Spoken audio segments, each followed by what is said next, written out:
عمرك سألت نفسك ليه ورقة اليورو أغلى من الورقة الخضراء ورقة الدولار؟ هل يا ترى عشان اقتصاد أوروبا أقوى، ولا دي مجرد لعبة أرقام والعالم كله صدقها؟ النهاردة إحنا هنحلل مع بعض أكبر تجربة مالية في التاريخ الحديث، وإزاي قدروا إن هم يدمجوا اقتصاديات دول مختلفة في محفظة اقتصادية واحدة. بس الحقيقة إن الموضوع مش أرقام وبس، دي قصة مؤامرة سياسية بدأت بابتزاز فرنسا لألمانيا عشان تتنازل عن عملتها القوية. وهنعرف مع بعض كمان قصة الدولة اللي زورت دفاترها عشان تدخل الاتحاد الأوروبي بحصان طروادة، وكانت هتتسبب في إفلاس قارة بحالها. وكمان يسر الكباري الوهمية اللي اترسمت على عملة اليورو عشان تهرب من الخناقات السياسية، ومن لغز سعر الصرف، ومن لوي الدراع السياسي لكواليس البنوك المركزية، وصولا للصراع الشرس مع الدولار. وأنا أحمد شحاتة، وده نفس الأثر.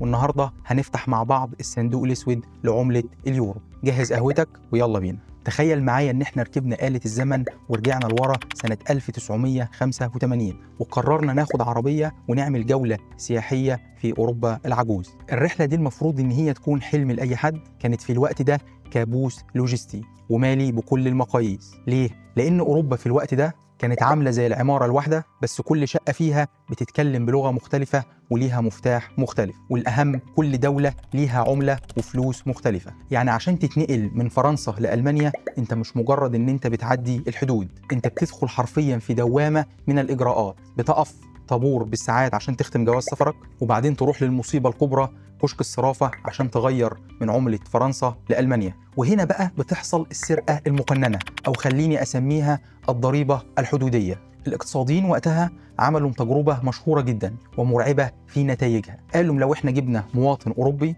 وادينا له مبلغ معين وقلنا له هتلف على 12 دولة اللي كانوا أعضاء في السوق الأوروبية وقتها، بشرط واحد بس، إن أنت ممنوع تجيب أكل أو شرب أو تشتري أي هدايا. مهمتك إن أنت هتخش كل دولة تحول العملة اللي معاك لعملة الدولة، وهكذا لحد ما تلف وترجع بلدك الأصل. تفتكروا النتيجة كانت إيه لما الراجل لف على ال 12 دولة ورجع لبلده الأصل من تاني؟ لقوا خسر 40% من أصل الفلوس اللي معاه. يعني لو كان بادئ ب10,000 دولار فهو لف ورجع بقى معاه 6,000 دولار، يعني خسر 40% من الفلوس في التحويلات ما بين العملات المختلفة. تخيل ان نص ثروتك اتبخرت في الهواء، لا كلت ولا شربت ولا اشتريت هدايا. والمشكلة هنا ما كانتش في السياحة والرحلات والترفيه، دي كانت خنقة بتموت الاقتصاد الأوروبي ببطء. تعالوا نبص على الموضوع من عين بيزنس مان ألماني بيصنع عربيات. الراجل ده عشان يقفل عربية ويطلعها للسوق محتاج يشتري كاوتش من إيطاليا والإزاز من فرنسا. هو اتفق مع المصنع الإيطالي إن الشحنة تكلفتها 1,000,000 ليرة إيطالية. وقت الاتفاق الفلوس دي كانت بتساوي 1000 مارك ألماني. يصحى تاني يوم الصبح يلاقي الليرة الإيطالية انهارت، أو قيمتها قلت، أو العكس، الماركة قيمته زادت زيادة عن اللزوم. الحسابات كلها كانت بتبوظ في ثانية. الشركات الأوروبية كانت بتصرف مليارات سنويا عشان حاجة واحدة بس، تعمل تحويط. يعني بيدفعوا فلوس للبنوك عشان يثبتوا سعر العملة، خايفين من التقلبات السوقية من وقت للتاني. وده كان بيخلي المنتج الأوروبي غالي جدا ومش قادر ينافس الوحش اللي كان طالع وبياكل الأخضر واليابس وهو الدولار. وهنا لازم نرجع خطوة لورا. أوروبا بعد الحرب العالمية الثانية كانت بتحاول إن هي تلم نفسها، وعملوا حاجة اسمها السوق الأوروبية المشتركة. الفكرة كانت عبقرية وبسيطة، خلونا نلغي الجمارك ونفتح الحدود للبضائع تتنقل من دولة للتانية بسهولة. بس اكتشفوا في النهاية إن هما بيضحكوا على نفسهم. إزاي يكون عندي سوق واحد بأكتر من 10 أو 12 عملة مختلفين؟ تخيل معايا إن أنت دخلت سوبر ماركت كبير، عشان تشتري علبة جبنة محتاج تدفع بعملة، وعشان تشتري العيش محتاج تدفع بعملة تانية خالص. ودي كانت قمة الفوضى. وفي السبعينيات حاولوا ان هم يعملوا حل مؤقت سموه الثعبان داخل النفق. الفكرة ان هم كانوا بيحاولوا يربطوا العملات بتاعتهم ببعض، بحيث ان مفيش عملة تزيد قوي عن العملة التانية بنسب معينة، وكانوا ماشيين سوا في نفق. بس التجربة دي للأسف فشلت فشل ذريع. ليه؟ لأن اقتصاد ألمانيا كان قوي جدا وكان بيشد الكل وراه بقوة، والدول الضعيفة زي إيطاليا وأسبانيا في التوقيت ده ما كانتش قادرة تلاحق على القوة الألمانية، فكان دايما الحبل بيتقطع. بحلول أواخر الثمانينيات الوضع أصبح لا يطاق. العالم بيتغير وأمريكا بتتوحش اقتصاديا، واليابان في الشرق بتطلع بسرعة الصاروخ، وأوروبا لسه غرقانة في حسابات الصرافة. وهنا ظهر جيل جديد من القادة الأوروبيين، وعلى رأسهم الفرنسي جاك ديلور والمستشار الألماني هيلموت كول، وقالوا الكلمة الفاصلة اللي حلت المشكلة: يا نتجمع ونبقى حاجة كبيرة، يا إما هنفضل دول صغيرة ملهاش قيمة قدام العمالقة. القرار ما كانش سهل خالص. القرار ده كان معناه إن ألمانيا تتنازل عن عملتها المارك اللي هو رمز قوتها وكبريائها بعد الحرب، وفرنسا تتنازل عن الفرنك اللي عليه صور أبطالها. تخيل معايا إن في دولة تيجي تقول لشعبها: الفلوس اللي معاكم وفي جيوبكم واللي مرسوم عليها تاريخكم وأبطالكم مش هيكون ليها وجود من تاني، وهنرميها في الزبالة وهنستبدلها بعملة جديدة ملهاش أب ولا أم. ودي كانت مغامرة سياسية ضخمة جدا، ومحدش كان ضامن النجاح، ولكن الخوف من الانهيار الاقتصادي في هذا التوقيت كان أقوى من الخوف على التراث. بس عشان تقنع الأسد الألماني إن هو يسيب عملته القوية ويربط مصيره باقتصاد دول تانية ضعيفة، كان لازم يدفعهم ثمن غالي قوي ويحطهم شروط تعجيزية، شروط خلت دخول نادي اليورو مهمة شبه مستحيلة لوزراء المالية. يا ترى إيه هي الشروط دي؟ وإزاي قدروا يطبقوها من غير ما الشعوب تعمل ثورة؟ وليه فرنسا وبريطانيا كانوا مرعوبين من وحدة ألمانيا من جديد؟ ده اللي هنعرفه دلوقتي. عشان نفهم اليورو اتولد إزاي بجد،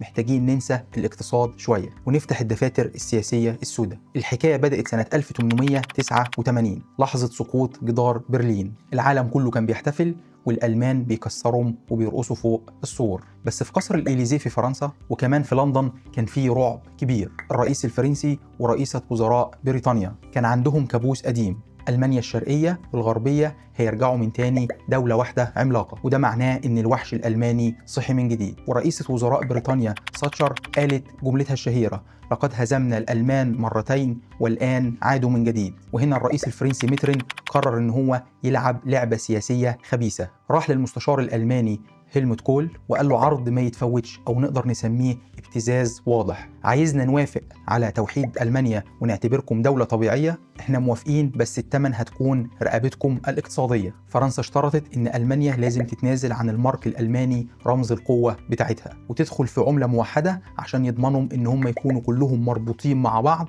وألمانيا ما تفكرش ان هي تدخل في حروب تانية مع أوروبا. هيلموت كول كان قدامه خيار صعب جدا، بس عشان يحقق حلم الوحدة قبل التضحية وقال لهم اليورو مسألة حرب أو سلام. ألمانيا وافقت بس بشرط: هنضحي بالمارك بتاعنا اللي هو أقوى عملة اقتصادية في أوروبا وقتها، بس العملة الجديدة لازم تكون بنفس قوة المارك. يعني من الآخر إحنا مش هنصرف على دول مفلسة. وراحوا لمدينة ماستريخت في هولندا سنة 1992، واتحطت الشروط اللي حولت أوروبا لجيم اقتصادي قاسي جدا. ألمانيا قالت اللي عايز يدخل نادي اليورو لازم يعمل رجيم إجباري. المدرب الألماني وقف على الباب ومعاه شروط الانضمام، أو اللي هي معايير التقارب. أول شرط التضخم، إن أسعار السلع عندك ما تكونش بتزيد زيادات جنونية، إن أنت تكون دولة مستقرة. تاني شرط عجز الموازنة، وده كان البعبع: الدولة ما تصرفش أكتر من دخلها، وإن العجز ما يزيدش عن 3% من إجمالي الناتج المحلي للدولة. تالت شرط الدين العام، يعني ديون البلد ما تتخطاش 60%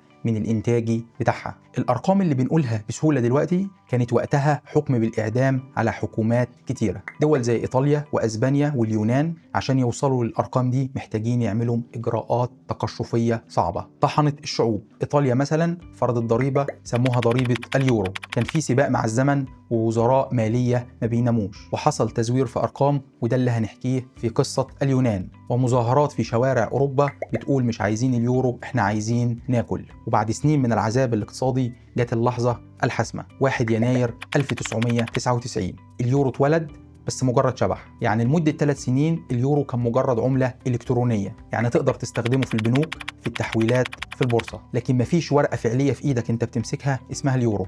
كل دولة شغالة بعملتها لحد ما جينا ل1 يناير 2002، أكبر عملية تغيير عملة في التاريخ البشري. في ليلة واحدة بس وفي 12 دولة 300 مليون بني آدم استبدلوا عملتهم القديمة بعملة اليورو. العربيات المدرعة كانت ماشية بتملى شوارع أوروبا، بتوزع أكتر من 15 مليون ورقة بنكنوت و50 مليار عملة معدنية. عملية لوجستية صعبة جدا، لو حصل فيها أي غلطة الاقتصاد الأوروبي كله هيصاب بالشلل. بس الغريبة إن الناس لما مسكت العملة الجديدة لقوا إن الرسومات اللي عليها، عادة أي عملة في العالم بيكون عليها رسومات القادة أو المعالم الأثرية، بس اليورو كان عليه صور لشبابيك وكباري، ولما ركزوا فيها اكتشفوا إن الكباري دي وهمية ومش موجودة أصلا في الحقيقة. طب ليه الاتحاد الأوروبي يطبع مليارات من العملة عليها صور كباري وهمية ملهاش وجود في الأرض؟ والقصة ورا تصميم اليورو عبقرية وفيها جبن في نفس الوقت، والمفاجأة الكبرى إن في دولة قررت إنها تكسر القواعد وتبني الكباري الوهمية دي عشان تحط الاتحاد الأوروبي في إحراج. تعالوا نشوف إيه القصة. سنة 1996 البنك المركزي أعلن عن مسابقة عالمية لتصميم ورقة اليورو الجديد. طلبات البنك المركزي عايزين ال7 ورقات بتوع اليورو يعبروا عن العصور الأوروبية بكل بساطة من غير ما يكون في إشارة لأي معلم حقيقي. اتقدم للمسابقة 44 مصمم. الفائز كان مصمم نمساوي اسمه روبرت كالينا. روبرت لعبها بذكاء شديد قوي، قرر ان هو يجسد تطور المعمار في أوروبا عبر الزمن بشكل متسلسل. يعني لو رصيت العملات جنب بعضها من ال5 يورو لحد ال500 يورو هتشوف شريط من السينما بيعرض التاريخ. العملات الصغيرة عليها مباني حجرية، وكل ما تكبر في العملة وصولا لل500 يورو هتلاقي مباني حديثة وفيها إزاز ومعادن. والفكرة العبقرية كانت في الكباري اللي مرسومة على ظهر الفلوس. هو رسم مجموعة من الكباري بتربط أوروبا بالعالم كله، بس الكباري دي كانت تخيلية. التصاميم اتوافق عليها واليورو انطبع، والعالم كله كان متأكد إن الكباري دي ملهاش أي وجود في الحقيقة، لحد ما جينا لسنة 2011 وكان في فنان هولندي مشاغب جدا اسمه روبن ستام. روبن في يوم كان قاعد عمال يبص للفلوس وقرر إن هو يعمل مقلب في الاتحاد الأوروبي. قال الهدف انتوا عملتم كباري وهمية عشان ما فيش أي دولة من الدول الأعضاء تزعل وتقول إن في معلم محطوط على الفلوس وإحنا المعالم بتاعتنا مش محطوطة. طب أنا هبني الكباري دي في الحقيقة أما أشوف أنت هتتصرفوا إزاي. وراح لمدينة صغيرة في جنوب هولندا وقدر يقنع المجلس المحلي بفكرته المجنونة إنهم يبنوا الكباري على قنوات مائية صغيرة وتكون مطابقة بالظبط اللي موجودة على الفلوس. يعني لو الكوبري لونه أحمر هيبنوه باللون الأحمر، لو الكوبري لونه برتقالي هيبنوه باللون البرتقالي. المنظر بقى عجيب، تمشي في المدينة تلاقي كباري طبق الأصل من الموجودة على ورقة اليورو. واللي يضحكك هنا إن البنك الأوروبي صرف ميزانية ضخمة عشان يصمم ورقة ما يكونش فيها أي معلم موجود في أي دولة من دول الأعضاء. جه واحد بفكرة صغيرة وقرر إن هو يحرجهم، بس هم بدل ما يزعلوا الموضوع عجبهم جدا واعتبروه ترويج سياحي لورقة اليورو، وبقت المدينة مزار لأي حد عايز يتصور جوه ورقة اليورو. نيجي بقى للسؤال اللي بيوجع دماغ ناس كتير وبيوجع جيوب ناس كتير او اي حد بيسافر بره، هي ليه ورقه اليورو اغلى من الورقه الخضراء ورقه الدولار؟ احنا دايما بنسمع ان اقتصاد امريكا هو اقوى اقتصاد في العالم. طيب بالمنطق كده مش المفروض ان العمله بتاعته تكون اقوى عمله اقتصاديه في العالم؟ طب هل معنى كده ان اوروبا اغنى من امريكا واقتصادها اقوى من الدولار؟ الاجابه بكل بساطه فيها خدعه رقميه، لو عرفتها هتشوف الموضوع بشكل مختلف تماما، وده اللي هنعرفه دلوقتي. تقريبا لو انت معاك 100 دولار ودخلت اي محل للصرافه هتغيرهم ب 90 او 95 يورو حسب سعر الصرف.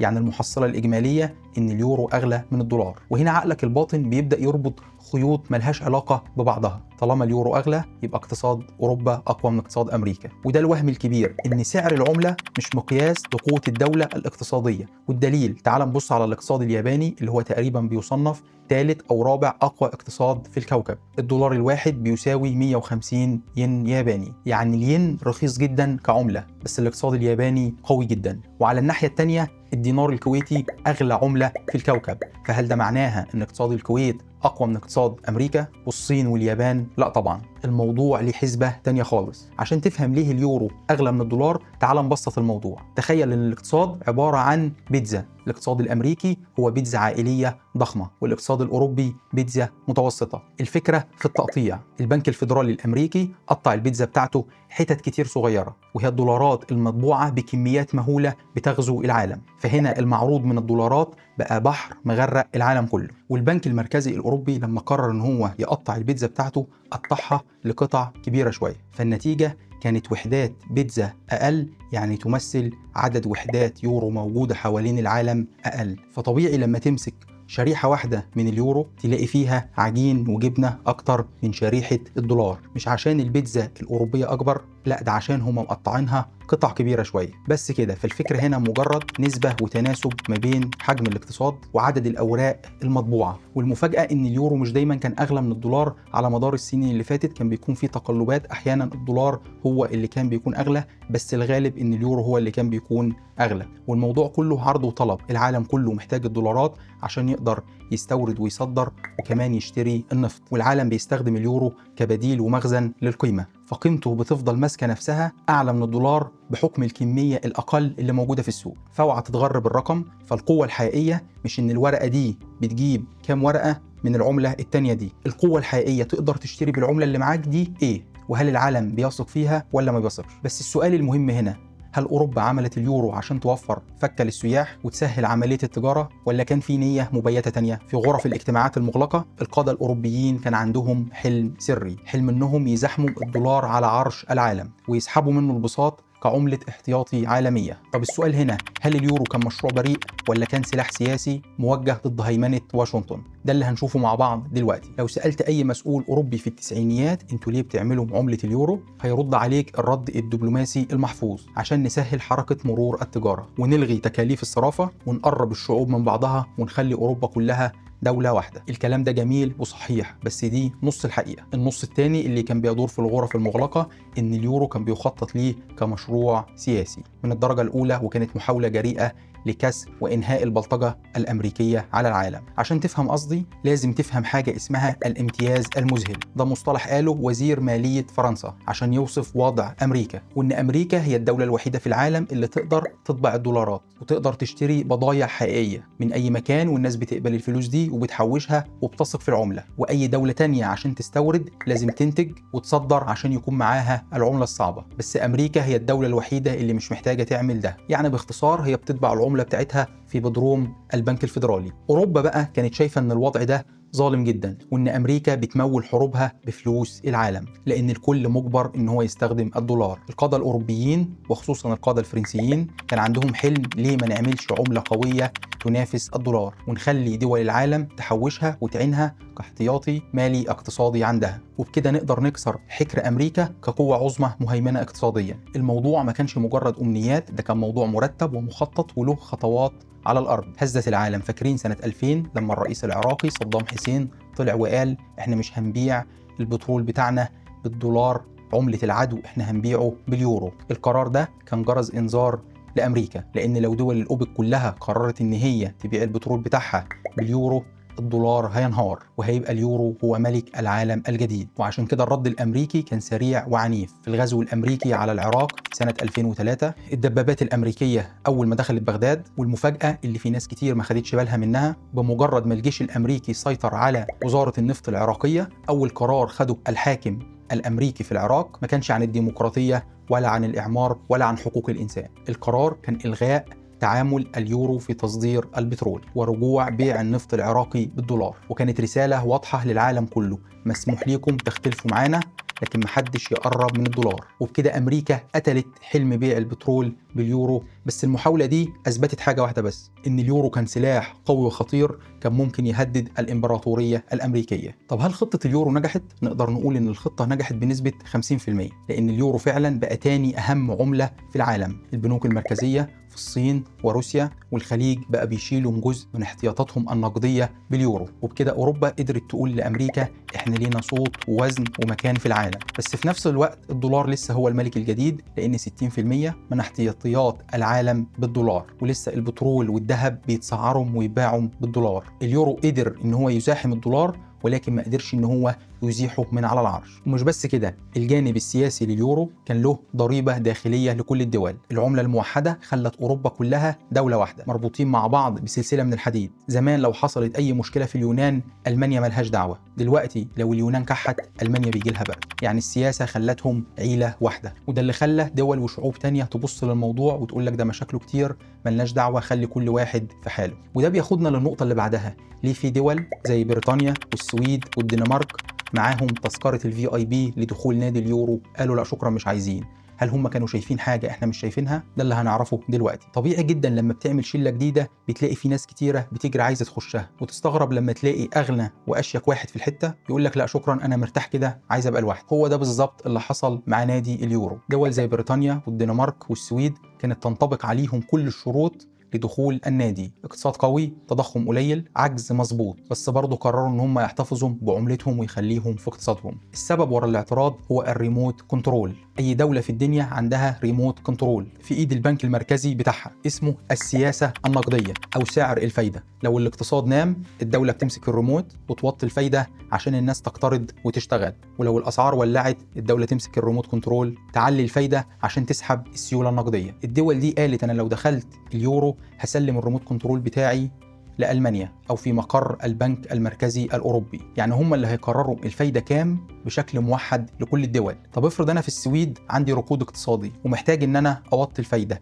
وفي نفس الوقت ألمانيا عندها تضخم ومحتاجة تعلي الفايدة، البنك المركزي الأوروبي هيسمع كلام السويد ولا هيسمع كلام ألمانيا؟ أكيد طبعا هيسمع كلام ألمانيا، وأنا اللي هلبس في الحيطة. وفي بريطانيا مثلا في وقتها وزير المالية جوردن براون كان داهية، الناس كانت بتضغط عليه وبتقول له يلا عشان نخش اليورو عشان نكون في قلب أوروبا. الراجل كان رافض القرار بس ظاهريا قال لهم أنا موافق، يلا بينا احنا هنعمل شوية اختبارات صغيرة عشان نشوف هل احنا مؤهلين ان احنا نخش ولا مش مؤهلين. وقام جاي رايح مألف لهم حاجة اسمها الاختبارات الاقتصادية الخمسة، شروط معقدة جدا هو اللي كان كاتبها وحاططها عشان يسقطهم في الاختبار الاقتصادي. وفي سنة 2003 طلع بكل ذكاء وقال لهم يا جماعة للأسف احنا سقطنا ومش مؤهلين ان احنا نخش نادي اليورو. وهو عمل كده فعلا عشان يحمي الجنيه الاسترليني، وكمان يلاقي حجة قانونية يخرج بيها من فخ الانضمام للاتحاد الأوروبي، لأن هو كان فاهم ومدرك ان فقدان السيطرة على العملة بتاعته معناها ان هو مش هيقدر يتحكم في البلد كويس. وكل الدول اللي رفضت الانضمام شافت الموضوع انا ومن بعدي الطوفان، ورفضوا ان هم يشاركوا في دفع فواتير واخطاء دول تانية. وكلمة اخطاء غيرهم هنا هي مربط الفرس، لان مخاوف الدول دي اتحققت بالحرف الواحد. بعد سنين قليلة جدا السيناريو المرعب حصل، دولة واحدة كسبت وزورت في ارقامها عشان تدخل الاتحاد الاوروبي، ولما انكشفت المركب كانت هتغرق واقتصاد قرب حاله كان هيبوظ. ازاي اليونان الصغيرة كانت هتهد المعبد على دماغ ألمانيا وفرنسا، وازاي ميركل دفعت الثمن غالي عشان تنقذ حلم اليورو من الموت، ده اللي هنعرفه دلوقتي. في التاريخ القديم اليونان خدعت مدينة طروادة بالحصان الخشبي الشهير. في التاريخ الحديث اليونان قررت نفس اللعبة القذرة بس المرة دي خدعت أوروبا كلها ودخلت نادي اليورو بحصان طروادة مالي مفخخ بالديون. القصة بدأت لما اليونان قدمت ورقها عشان تنضم لليورو في 2001. على الورق كل حاجة كانت تمام، العجز مظبوط، الديون تحت السيطرة، بس الحقيقة إن الحكومة اليونانية بمساعدة بنك الاستثمار الأمريكي الشهير جولدن ماكس ساكس عملوا عملية تجميل للميزانية، أو بالبلدي طبخوا التفاتر. استخدموا حيل محاسبية معقدة جدا عشان يخفوا مليارات من الديون، بالظبط كأنك بتكنس التراب تحت السجادة عشان في شوية ضيوف جايين فالمنظر يبان حلو. أوروبا صدقت واليونان دخلت نادي اليورو، وأول ما دخلت الحنفية اتفتحت. البنوك الأوروبية شافت اليونان جزء من الاتحاد الأوروبي، قالت دي مضمونة زيها زي ألمانيا، وبدأوا يسلفوهم مليارات بفوائد قليلة قوي. والحكومة اليونانية عاشت في اللالالاند، وزودوا المرتبات بشكل جنوني، ووظفوا نص الشعب في الحكومة، وعملوا أولمبيات أثينا سنة 2004 بالديون وبتكلفة خرافية جدا. والمواطن اليوناني كان عايش زي الملك، بيقبض باليورو وبيصرف ببذخ ومش شايل هم بكرة، لحد ما جت الأزمة العالمية 2008-2009، الأزمة اللي ضربت الكبير والصغير، والغطا انكشف وجت الحكومة الجديدة في اليونان، وطلع رئيس الوزراء وقال الحقيقة للعالم كله. يا جماعة احنا كنا بنكذب عليكم، عجز الميزانية عندنا مش 3%، ده أكتر من 15%، والديون بتاعتنا مش 60%، ده أكتر من الناتج المحلي بتاعنا مرتين. الخبر نزل زي القنبلة الذرية في الأسواق العالمية، المستثمرين رموا مساندات اليونان ومفيش حد عايز يسلفهم ولا يورو واحد، واليونان قالت لك احنا مفلسين ومش هنسدد. هنا بقى الرعب الحقيقي ما كانش في اليونان بس، الرعب كان على اليورو ذات نفسه، لأن البنوك الفرنسية والألمانية هي اللي كانت مسلفة المليارات دي كلها لليونان، فلو اليونان وقعت البنوك دي هتقع وينهار الاتحاد الأوروبي وراها وهيتفرط زي السبحة. الأنظار كلها اتجهت للشخص الوحيد اللي معاه دفتر الشيكات، وهي ألمانيا والمستشارة أنجيلا ميركل. ميركل كانت في موقف لا تحسد عليه، شعبها الألماني بيقول لها احنا مالنا لندفع الضرائب بتاعتنا عشان نسدد ديون دولة تانية، كانوا عايشين في رفاهية وبيزوروا الورق، سيبوهم يغرقوا. والاتحاد الأوروبي بيقول لها لو ما أنقذناش اليونان اليورو هيموت وألمانيا هي أكبر خسران. ميركل خدت القرار الصعب وقالت هننقذ اليونان، بس بشرط، الشرط ان اليونان هتسلم مفاتيح البلد بتاعتها الاقتصاديه لحاجه اسمها التوريكا، اللجنه الثلاثيه، المفوضيه الاوروبيه، البنك المركزي، صندوق النقد. الرساله كانت واضحه لليونانيين، هندفع ديونكم بس في المقابل هنجوعكم. اتفرضت على اليونان خطه تقشفيه مرعبه، خفضوا المعاشات للنص، طردوا الموظفين، باعوا اصول للدوله زي المطارات والمواني، رفعوا الضرائب للسماء. الشارع اليوناني انفجر حرفيا، اثينا اتحولت لساحه من الحرب، مولوتوف، تكسير، حرايق في كل مكان. الناس كانت بتشتم ميركل في الشوارع كانها احتلت اليونان. وصل الحال ان البنوك قفلت وما كانش مسموح لاي حد يسحب من الاي تي ام في اليوم الواحد اكتر من 60 دولار عشان يحافظوا على الكاش. بعد سنين من العذاب وضخ اكتر من 300 مليار يورو قروض انقاذ، النزيف وقف واليونان ما خرجتش من المنظمه واليورو ما انهارش. بس الدرس كان قاسي جدا، وأوروبا اتعلمت إن الوحدة النقدية من غير وحدة مالية ورقابة صارمة هي قنبلة موقوتة. طيب بعد الرحلة الطويلة دي من أحلام الوحدة لخداع الكباري المرسومة لحروب الدولار لكوارث اليونان، النهارده واحنا ماسكين في ايدينا ورقه اليورو، هل نقدر نقول ان التجربه نجحت ولا لسه قنبله موقوته ممكن تنفجر في اي وقت؟ ومع صعود اليمين المتطرف ومشاكل الاقتصاد الجديده، تعالوا نلم الخيوط دي كلها في الزتونه. بعد كل الدراما والحروب الاقتصاديه، وبعد مرور ما يقرب من 25 سنه على العمله اللي غيرت شكل القاره العجوز، نيجي بقى للسؤال المهم، هل التجربه دي نجحت ولا كانت غلطه؟ باختصار، هي نجاح سياسي بتكلفه اقتصاديه مرعبه. خلينا نكون منصفين، اليورو حقق حلم مستحيل، خلى أكتر من 450 مليون بني آدم بيستخدموا نفس العملة في أكتر من دولة، بيسافروا وبيتاجروا وبيعملوا السياحة من غير وجع دماغ. اليورو خلى أوروبا كلها تفضل كتلة واحدة قدام عمالقة زي الصين وروسيا وأمريكا. ولو اليورو ما كانش موجود، كانت دول كتير صغيرة في أوروبا اتكلت في الأزمة العالمية 2008 وأزمة كورونا. لكن في المقابل الناحية التانية، الثمن كان غالي قوي، الثمن اللي دفعته شعوب شافت مرتباتها بتقل للنص ورفاهيتها بتختفي عشان تسدد فواتير دول تانية. الثمن ان في دول فقدت سيادتها على عملتها وبقوا مجبرين ان هم يسمعوا كلام برلين وبروكسل. اليورو اثبت لنا ان احنا عشان نعمل اتحاد مش كفاية ان انت توحد ورقة البنك نوت المتلونة، لازم توحد السياسات ولازم توحد القلوب. ودلوقتي اليورو مش مجرد عملة، ده هو الصمغ اللي ماسك أوروبا كلها ببعضها. ولو اليورو وقع، الاتحاد الأوروبي هيتفكك وهيرجعوا تاني دول صغيرة ويحاربوا في بعض ويكسروا في بعض. عشان كده مهما حصلت مشاكل ومهما حصلت اختلافات وطلع ناس يشتموا في اليورو، القادة الأوروبيين فاهمين ومدركين إن اليورو بالنسبة لهم مسألة حياة أو موت. في النهاية ده كان تاريخ اليورو، من مجرد فكرة مجنونة لواقع حقيقي ملموس في جيوب الملايين من البشر ينافس الدولار. دلوقتي سؤال الحلقة، هل لو الدول العربية فكرت ان هي تجتمع على عملة واحدة، هل ممكن ننجح ونكون قوة عظمى ولا هنقع في نفس المشاكل وفي نفس الأفخاخ والمشاكل اللي وقعت فيها دول الاتحاد الأوروبي؟ سيبوا لي رأيكم تحت في التعليقات لأنه يهمني جدا. ولو عجبتك الحلقة ما تنساش اللايك الجميل وتشترك في القناة عشان لسه عندنا حلقات جاية كتير عن خبايا الاقتصاد والسياسة. وما تنساش تشوف كل الحلقات اللي فاتتك من القناة. أشوفكم على خير في حلقة جديدة، والسلام عليكم ورحمة الله وبركاته.